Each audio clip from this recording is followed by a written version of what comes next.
Shalom sahabat, New Chapter Message hari ini berjudul Rancangan Besar Allah. Mari sama-sama kita baca ayat Alkitab dalam Galatia 2 ayat yang ke-20.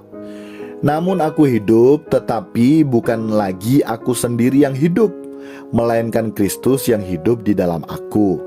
Dan hidupku yang kuhidupi sekarang di dalam daging adalah hidup oleh iman dalam Anak Allah yang telah mengasihi aku dan menyerahkan dirinya untuk aku.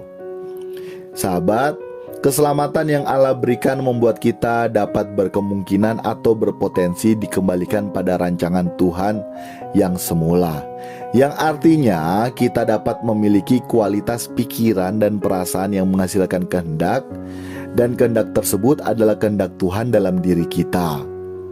Nah, kita harus mencapai target, yakni hidupku bukan aku lagi, tetapi Kristus yang hidup di dalam aku. Dan sampai pada tahapan tersebut, orang percaya pantas mendapat pernyataan Paulus bahwa kamu telah mati dan hidupmu tersembunyi bersama dengan Kristus di dalam Allah. Dan inilah rancangan besar Allah dalam hidup kita. Sebelumnya kita telah mengetahui bahwa manusia yang berhak mengatur dirinya sendiri. Ini berbicara kehendak bebas manusia. Tetapi kalau ia mau mengatur dirinya sesuai dengan kehendak Allah, maka terbangunlah kehidupan yang sesuai dengan kehendak Allah. Tetapi jika tidak, maka tidak berlangsung demikian juga. Karena manusia yang menentukan sendiri. Kita juga dapat menentukan keadaan diri kita untuk hidup dalam perkenanan Tuhan atau tidak. Tentu semua ini bisa terjadi atau berlangsung dalam pimpinan Roh Kudus. Pembiasaan diri menuruti kehendak Allah melalui penyangkalan diri terus-menerus akan membuahkan kehidupan yang semakin serupa dengan Yesus. Kecenderungan manusia berbuat dosa merupakan akibat dari kejatuhan manusia dalam dosa dan kehendak bebas yang dimiliki manusia. Tetapi di sisi lain, kehendak bebas yang dimiliki oleh manusia menjadi keunggulan tersendiri bagi manusia. Karena apa? Sebagai makhluk ciptaan, kehendak bebas yang dimiliki manusia sifatnya terbatas. Tetapi dalam keterbatasan tersebut, manusia dapat menjadi sempurna di dalam keterbatasannya.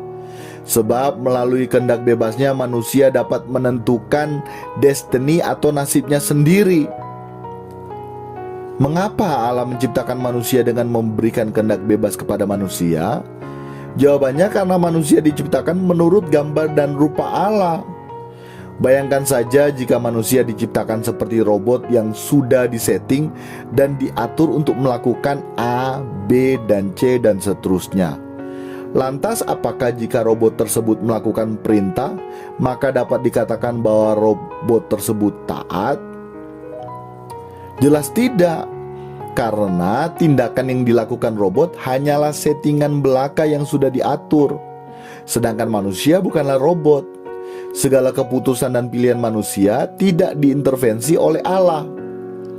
Maka jika manusia dengan kehendak bebasnya memilih untuk hidup dalam tatanan Allah, barulah dapat dikatakan bahwa seseorang melakukan ketaatan. Sebab hanya ada dua pilihannya, yakni bertuan pada Allah atau pada dunia ini atau iblis.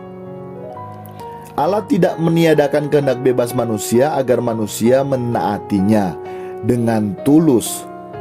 Jadi jangan kita bersikap licik pada Allah. Tanpa sadar, tidak sedikit orang-orang yang mencurangi Allah. Mereka berpikir dengan kehendak bebas yang diberikan Tuhan berarti mereka bebas melakukan segala hal yang dikehendaki dan disukai. Padahal kehendak bebas yang Allah berikan bertujuan agar manusia semakin dekat dengan Allah dan menjadi sahabat Allah seperti halnya Abraham.